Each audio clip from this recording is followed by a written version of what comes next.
నమ్మినా నమ్మకపోయినా, ఒప్పుకున్నా ఒప్పుకోకపోయినా, జగమెరిగిన సత్యం ఏమిటది? నువ్వు బాగుపడ్డావు ఎందుకో అందరికి ఇష్టం ఉండదు. నువ్వు పైకి రావడం ఎందుకో చాలామందికి ఇష్టం ఉండదు. నీ జీవితంలో విజయం సాధించటం, నీతో పాటు చట్టపట్టాలు వేసుకుని తిరిగేటటువంటి అనేక మంది స్నేహితులకు కూడా మింగుడు పడదు. అది వాస్తవం. కానీ మనకున్న గొప్ప తలాంతి ఏమిటంటే అలాంటి వాళ్ళని నమ్మేస్తాం.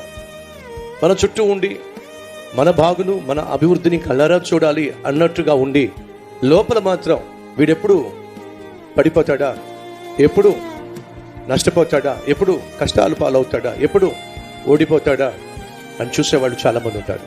కాబట్టి సంగమా, మీ జీవితంలో ముందుకు సాగుతున్నప్పుడు, విజయ పదంలో వెళుతున్నప్పుడు, ఆధ్యాత్మిక జీవితంలో ముందుకు వెళ్తున్నప్పుడు సైతాను వరవలేడు, ఆటంకాలు తీసుకొస్తాడు. నేను అనుభవించింది, నేను పొందుకోలేనిది, నేను అందుకోలేనిది వాడెందుకు అందుకోవాలి, వాడెందుకు పొందుకోవాలి అనే మనస్తత్వం మన చుట్టూ ఉన్నటువంటి ప్రజల్లో చాలామందిలో ఉంటుంది. ఇలాంటి వాళ్ళు తారసపడినప్పుడు నువ్వు నిరుత్సాహపడద్దు. మంచోడు అనుకున్నానే, నావాడు అనుకున్నానే, ఇలా చేశాడేమిటి, ఇంత ద్రోహం చేశాడేమిటి అనేటటువంటి ఆలోచన, నిరుత్సాహము, నిస్పృహ నీ ఆత్మీయ జీవితాన్ని కావచ్చు, నీకున్నటువంటి ప్రశాంతతను కావచ్చు పాడు చేసేదిగా ఉండడానికి వీల్లేదు.